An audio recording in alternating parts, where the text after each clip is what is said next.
Over the years, Tim got a chance to work with a lot of different artists and collaborate in making music. The next person I'm going to talk to is a singer, a songwriter, recording artist that Tim had shared music with and had a chance to get to know. This is Mike Posner. What up, though, Aloe? Hi, Mike. How you doing? Good to see you, man. Great to see you too. I was really impressed by your epic journey across the U.S. I was watching your social media. That was pretty impressive. Thank you, man. Yeah, for those people who are just tuning in, last year I walked across America from the Atlantic Ocean to the Pacific Ocean. It took me 6 months and 3 days and a lot of blisters. Man, I just don't. I was like, when you were doing it, I was like, why? Why though? Why? And as you kept going, I was like, okay, I'm starting to feel this. I'm really understanding, what you're getting out of it. But I was like, I don't know, the physical part of it was just pretty crazy. Yeah, the why actually ties into Tim a little bit. Um, the real reason I went on my walk was, I want to be somebody I'm proud of. I want to become somebody I'm proud of. Somebody says who inspires you, or who's your hero, Mike. I want to be able to look them in the eye and say, me. I inspire me. So I gotta do things in my life that are inspiring to me. I can't just think about them or talk about them. I want to go do them, be proud of them. And this walk was something I've been thinking about for like 5, 6 years, man. Mhm. And the thing about a walk across America is you really want to start it in the spring and finish it late fall if you can. So you skip winter, basically. Yeah. Is the strategy behind the thing. And so every spring would roll around, and I always have an album or a tour coming up. I'll say I'll do it next year, and I kept putting the thing off. And then my dad passed away, and then really when Tim passed away, I was like, it just hit me. I was like, man, if I want to do my walk, I gotta do it now. Life is now. Yeah. So his death uh, really played a big part of me actually deciding to go on that, man, because I probably just would have kept putting it off if it weren't for that. Wow. I think his death was a big hit to everybody and made everybody stop and really think about their lives and what's important, and also mental health. Like, what is it that our friends are going through or that we're going through that we're not telling anyone? And you never really know unless you ask, or if you're there and you're trying to be present in someone's life. And I know that you had a relationship with Tim like for years, even before I knew him. So what was the first, moment that you were familiar, that you became aware of Avicii? I think I'm trying to remember if I had heard his music before, but the first time we connected, definitely he somehow heard my stuff early on in my career, and he reached out to me and sent me some stuff to write to. And the first thing he sent me was Levels. Um, the track was done, but it didn't have the sample on it yet. And he sent me the song to write a song over it, over the track. And I tried that thing like 3 times, wrote like 3 different songs. So I never really nailed it. So obviously he didn't use my thing, and then he put the See, sample on that's it. It worked. crazy to me that you heard Levels, the music to Levels, before he added in the Nina Simone, "Oh, sometimes I get a good feeling." And I always found it really difficult to write to dance tracks, that had the full beat and everything there before, just to write to, because I felt like they somehow, I don't know, maybe it's because the A energy lot of the going on already. beat gets in my way, Yeah, I and feel all I exactly needed was the just a way. guitar or just a piano or something to write to. Mhm. So, and I know you play guitar, so I think, for you, like, being able to feel your spot in the track might have required maybe just to bring it down a few levels, no pun intended. It's also a little intimidating too, because the thing was jamming already, man. I mean, I knew that thing was gonna be big when I heard it. I was like, wow, you know. So it's almost like it's a little intimidating to write something that's already on such a high level, you know. For me, I'm like, I feel you. it's like you don't. I don't know. I don't feel as much freedom, I guess. I think it's just it's a story. I don't know if anybody really knows that, like what Levels was before it was what we ended up hearing it to be, and it could have been a Mike Posner track. That's pretty awesome. I think it ended up the way it's supposed to. Yeah. You so when he contacted you the first time, was it him or like a manager or somebody, an email, a phone call?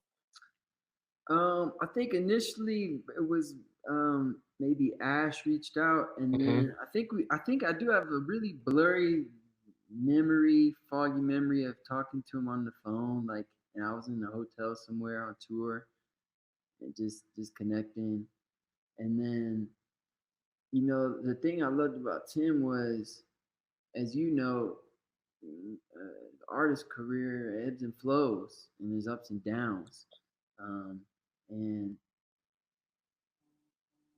the first time I had a down, uh, I didn't know went up and down. I just thought it was over. You know what I'm saying? That's it. And Oh, man. so I was really in this spot. Like my first single was a song called "Cooler Than Me." This thing Mhm. was a big hit song over the world. It's a great But song. thank you. And I thought, like that's what's gonna happen every time I put a song out. Obviously, Yep. it didn't work that way. Yeah. And I was I went from touring the world. I think when I met you a few times in Australia, Germany, and then like fast forward 8 months later, like it just stopped. Yep. My calendar was empty. There was nothing to do, and it felt like it was just over. And so it was a very strange time in my life. And the thing I always remember was Tim. He never cared about that. He never cared where I was in that ebb and flow, whether I was on high or low. He just liked my songwriting, and so he called me to work, and so he reached out to me. I was in this very, very cold period and kind of Oh, weird wow. period. Also, I'm in my early 20s, so I think I would have been a bit lost even if I wasn't going through that. And so he invited me to Stockholm to write for his next project. So I flew over there, and like I said, I had nothing to do, man. So I said, Sure. What year would you say this was around? this had to be 2012, 2013. Yeah. I'm not sure. And so I go over there and I said, hey, if I'm going all the way to Stockholm, we're going to work. I think we had 3 days or something in the studio. I was like, I'm going to hang out, in Europe. And then I looked, I seen he had a show and he had a gig in Ibiza after that. So I went over to work and we wrote a few days. And then I started inviting myself to his gig Sure. in Ibiza. I was like, hey, man, can I come? He was like, yeah, yeah, we'll take care of you. So then I flew to Ibiza. I got there but a day before him. I was just alone. It's weird. It's like being alone in Right. Vegas. It's weird, man. It was like, Because Ibiza's there's so much going on. There are a lot of people there, a lot of parties going on, yeah, and bro. you don't have a posse. Yeah, you're definitely kinda It was somewhere with the sharks. it was weird. And so finally he get there the next day, and he had this big show. So I was in the crowd, and this is when I still drink. I don't drink anymore, but he played the song we wrote in the studio before.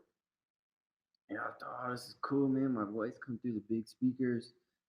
But I was really pretty darn sad watching them, and I was pretty darn envious as well. I was really Mm, going there. because you wanted to have that moment I want to be again, on that the those stage. moments of being on stage. Yeah. Yeah. And so I remember walking around, like wandering around in the audience, and these guys recognized me. Hey, you Mike Posner? I was like, yeah, and I thought kind of felt good. Somebody recognized me in a weird, perverted way, and they were like, hey, do you want one of these? And they held this plastic baggie of pills. I made a horrible decision and took this pill. And this is the line from this song. From the song, yeah. I took a pill in Ibiza to show Avicii I was cool. And then later, I didn't write that song like 3 years later. You know, Right. I had some context of what that night meant in my life. And he was like the first person I played it to. I played in that song and another song I was writing called "Buried in Detroit," and I was really terrified at the time because before I had done all hip hop music, I had done some pop music, dance music, and now I was writing these really like folk songs. Exactly. And I thought, man, like my fans are gonna hate this. Like it's over for me. I was thinking about changing my name and stuff, my stage name, and I played Tim those songs, and he was like, I remember he said, these are the best songs you ever wrote, man. He's like, I always Wow. liked your stuff, but these are the best ones. And that felt, um, I think that really like gave me some confidence too to just, As it should. I mean, like, you respect him and you know he's not gonna lie to you. Like, he didn't lie in the studio. No, if he yeah, didn't like something, then that's it. So for him to tell you that, of course, it's gonna give you some confidence, but to have him even kind of co-signing that lyric, you know what I'm saying? Like, mm. he could have been like, "Ah, nah, don't put that out. It He wanted it. He wanted makes to me work look like on it. I'm." Yeah. He wanted to work on it, but like for me, I had to put that song out just me and my guitar, and then later somebody else remixed it and did it. But Yeah. he was like, I would like to do that for my album. Um, well, I said no because I had to put that song out for me. Um, Wow. so it was just I actually I've probably done like 10 songs with Tim that I just got on the laptop, and I only think I only think I have one that came out with him, and Yeah, it's one there's that I didn't really do that much on. Like I did a few lyrics, somebody else did all the melodies and stuff. All the ones I really loved, the most of them never came out. He never used any of them. that happened with me on some tracks, but, it sounds like the way that he was working at times was just puzzle piecing things together, and, those parts that you had created songs that you had created before might end up becoming a part of another song, Yeah. to finish another song, another inspiration to start another song, um, and yeah, it was an interesting kind of method of putting together pieces of tracks from other parts, of songs that may have been finished or may not have been finished. Um, that Did was you the cut a way lot that of vocals with him? I did a song called "Liar Liar," a song called "Free," a song called um, "Please Forgive Me," and then "Wake Me Up." Black and Blue. So Black and Blue never came out officially. Free never came out officially. Um, and Please Forgive Me never came out. And then you heard Wake Me Up and Liar Liar were on the Mhm. album. And then SOS I didn't write, but it was a Frankenstein piece, like two separate songs that got put together. He took a drop from one thing and added it to something else. Yeah. Dude, he used to drive me nuts when I was in the booth, man. I don't know Well, about you. so He'd be like, so what if he I did da da? And I do da da. And he's like, what if he did da da? I'm like, okay, my God, so make up your mind, I'll bro. tell you what, I'd never really been that particular with my vocal production, Mm-hmm. and I'm not the perfectionist. I need a producer there to do it, so I appreciated it. It was super intense, and what was helpful actually was that my keyboard player, Peter Dyer, at the time, he was there at the session. So when my melodic ear and my melodic memory is shot. And I also have an issue with half tones, half notes. So not half notes. I'm sorry, um, semitones. Mm-hmm. So if he would have done that, I would have been like, "That's the same note." So I needed Peter on the keyboard to be like, "No." This is the black key, this is the white key. They're Hmm. 2 different notes. Figure that out and do what Tim said. And then we recorded and we actually ended up getting some really good runs because of Oh it, because yeah, he pushed through it. yeah, You know, yeah. I think those runs on Wake Me Up are pretty, iconic. Jamming. Yeah. They sound great. Man, Yeah, it's he helped crazy. work it out. Remember, I forgot this about Tim, but when I first met Tim, he could not sing a note. So like he would hear this thing in his head and be like, "Hey, I want you to sing this," but he literally could not like he would, you but he couldn't go. Duh, he couldn't do that. He was like tone. He was not. I want to say tone deaf because he could play it for you on the keys and be like, "Sing He this." just couldn't produce it. He literally couldn't make the note come out of his mouth. And we would have these gaps. I wouldn't work on him for 2, 3 years, so maybe 4 years, and then a few years later, he could start to sing. Not like he wasn't singing his songs, but he But could now he sing could a note. communicate. Yeah, and I'm like, okay, he's getting better. He was getting better at keys too. Um, so that was pretty cool, man. To just see that progression too I mean, in his it is musicality. cool. Like, I see videos of him learning guitar, playing guitar, learning piano, and playing, and I didn't experience that with him when we were making music, so I was really impressed that he started to push himself to learn the instruments. I think he was really impressed by all of the folks that he worked with that had the facility over the instruments, and he was just trying to make himself a better person and a better musician as well. Yeah, yeah, I think so too. I don't think he ever liked. I'm actually pretty sure he never liked performing at all. Well, he didn't. Like, I would ask him, "Yo, we have this hit. There's so many TV opportunities coming to promote the song." Not that the song needed a TV promotional moment, but it's just a way to tell history. Like, we did this, and here we are. And he never wanted to do TV. I remember a conversation we had where um he was talking about learning piano. Maybe he was asking me because I learned piano as an adult too. Maybe he was asking for a teacher or something recommendation, and his impetus for wanting to learn was he didn't like this idea of just being up there for a performance and hit and play and doing. He didn't like that. Felt I don't think it was weird to him. Like he didn't feel like he was playing or performing really. So I remember him saying like, I want to play. If I do that, I want to be able to play stuff Oh, live. wow. And um, and I also remember a prior conversation that time was in Stockholm where he was just said, man, like I never the whole like artist part of this, I never really He didn't wanted or he didn't sign up for understood. it. Yeah, this he was like, I just wanted to make beat. He was like really like it's almost like if Jay Dilla would have became a huge artist, but Oh, yeah. wasn't really his role. Like he True. was always just making other, Great. you know what I'm saying? That's a great analogy. But for Yeah. whatever reason, the tone of the culture, we had these DJs that are artists as well, and became a thing right when he was like doing his stuff, and his beats were just incredible, as you know, and it's like he just became something that he didn't sign up for.